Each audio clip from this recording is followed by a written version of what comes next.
국회의원들을 끌어내라고 지시한 적이 있으십니까? 없습니다. 네. 계엄 해제 요구 의결을 못하게 한다 해서 국회가 아니라 다른 장소에서도 할 수 있고 그 이후에 얼마든지 계엄 해제 요구를 할 수가 있습니다. 그거를 만약에 막았다고 한다면 그거는 정말 뒷감당을 할 수 없는 일이라고 저는 생각합니다. 국회법에 딱 맞지 않는 그런 아주 그 신속한 그런 결의를 했거든요. 그렇지만 저는 그거를 보고 바로 군을 철수시켰습니다.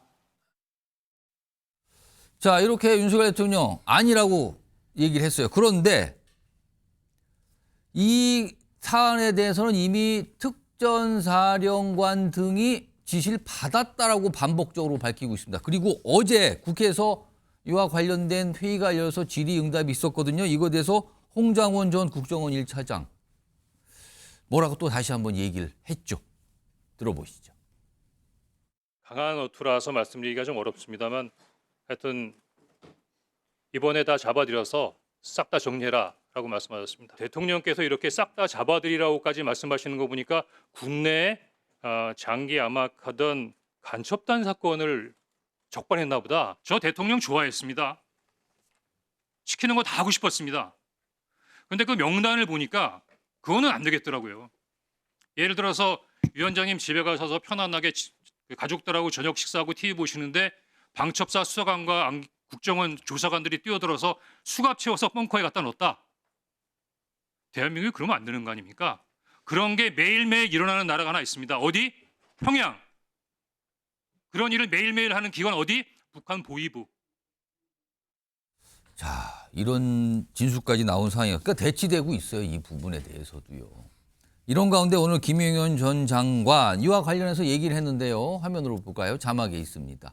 오늘 김용현 전 장관 얘기는 이래요. 윤석열 대통령 의원이 아닌 요원을 빼내라고 한 것이다? 그러면 이거는 어느 정도 뭔가 지시를 했는데 그 지시가 의원을 끌어내라는 게 아니라 요원을 빼내라고 한 지시였다. 김상희 평론가, 이걸 어떻게 보세요? 이게 진짜 이 윤석열 정권에서는 이 발음이 좀 좋은 사람들을 좀 이렇게 강요로 뽑아야 되겠다 이런 생각이 들어요. 본인도 뭐 바이든 날리면 이런 논란이 있었지 않습니까? 지금은 의원, 요원 논란입니까 이게? 의원이 아닌 요원을 빼내라고 한 것이다. 근데 요원이면 그냥 철수하라고 하는 게 맞죠, 그죠? 요원이면은 그럼 이게 무슨 뜻이 되는 겁니까? 국회 안으로 먼저 들어간 군 그거를 그 빼내라는 의미가 사람들을 뭐예요? 말하는 겁니까? 강제로 이렇게 끄집어내라는 게 빼내라는 의미 아니에요, 그죠? 근데 아니 내 지휘하에 있는 군, 작전군을 통솔하는데 빼내라 그러나요? 철수하라 그러면 되죠. 네? 그죠? 이게 상식적으로 맞지 않는 얘기를 갖다 붙이다 보니까 이 언어를 막 갖다 이렇게 막 왜곡하고 막 이러는데 지금 바이든 날리면에서 조금 효과를 봤다고 지금 시즌 2를 만들어서 좀 효과를 보려고 그러는데 이거는 바이든 날리면보다도 너무 명확한 얘기예요. 그렇기 때문에 이런 시도는 그만하시는 게 좋지 않을까. 너무 국민들을 좀 수준 낮게 보는 것 같다 이런 생각이 듭니다. 조정필 변호사는 어떻게 들으셨어요? 보십시오. 이게 어느 정언이 신빙성이 있냐 없냐는요. 예. 객관적으로 이게 현실이 어떻게 진행됐냐. 객관적인 현실하고 대조해 보면 돼요. 예. 의원을 빼냈습니까? 아니면 이게 요원을 빼냈습니까? 요원이 빠져나왔죠. 대통령이 급하게 지시하다고 야 빼내! 군인 빼내! 얼마든지 할 수 있잖아요. 이걸 정중하게 군인을 어떻게 철수시키십시오. 이래야 됩니까? 제 말에 의원을 빼냈냐, 요원을 빼냈냐 이걸 봐야죠. 그러면 우리나라 군대는요 아직 지휘체계 살아 있습니다. 그러면 예. 특전사령관은 윤석열 대통령이 의원들을 끌어내라 지시했다. 그 그리고 얘기죠. 지금 홍장원 전 예. 차장도 끌어내라 잡아들여야 했는데 그건 어떻게 된 겁니까? 자, 그럼? 홍장원 이분이에요. 예. 제일 먼저 그 국정원장 조태용한테 예. 이재명 대표에게 전화하십시오. 이래 해가지고 직에 해제된 사람이죠. 이분이 체포적 이야기를 하려고 들어갔더니 조태용 원장이 어이 내일 와 내일. 그걸 가버렸다는 거야. 이 말을 믿을 수 있습니까?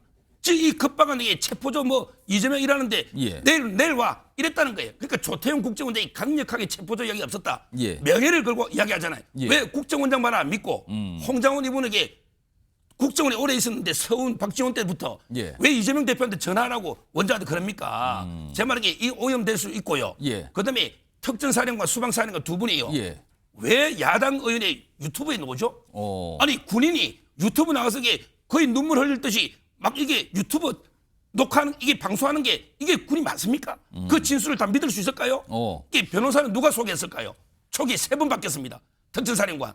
그거 확인해 보십시오. 제 말은 이 초기에 오염된 진술을 진실이냐? 예. 그게 뭐 녹음된 것도 아니고 대통령 말이 어떻게 서류된 것도 아니고 어떻게 믿습니까? 저는 이게 충분히 실제 이루어진 거는 의원을 빼낸 게 아니고 요원이 철수됐다. 이게 팩트 아닙니까? 예. 제가 반론을 좀 드리면 뭐 대통령 측에서 말씀하시고 싶어서 그렇게 말씀하시는 것 같은데, 자, 현상을 보시자 그랬잖아요. 예? 빼낸 사람이 있느냐라고 말씀하셨잖아요. 빼내려는 시도가 있었나요, 없었나요? 있었죠. 왜 못 보냈죠? 그 안에서 비무장 시민들이 무장 군인에게 저항을 했기 때문에 못 빼낸 거 아닙니까? 근데 문을 닫고 막는 모습 막았잖아요. 예. 그러면 이거를 저항이 없이 만약에 그냥 했다 그러면은 조금 그나마라도 조금 이해를 해드릴 수가 있는데 예. 저항도 있었고 중과 부적에 의해서 못했다고 봐야 되는 거지. 아니 그럼 왜 들어갔습니까? 진입을 왜 했습니까? 뭘 하려고 들어간 거죠? 누가 봐도 국회의원들을 막으려고 그러고 빼내려고 들어간 거 아닙니까? 그렇게 보는 게 합리적이죠. 자, 지금 오늘 열리고 있는 탄핵 심판 변론길, 이게 이제 4번째가 되나요? 이게 아마 계속 진행 중인 걸로 지금 나오고 있습니다. 끝났다는 얘기는 아직 들리지 않고 있습니다. 속보가 나오면 바로바로 전해드리도록 하고요.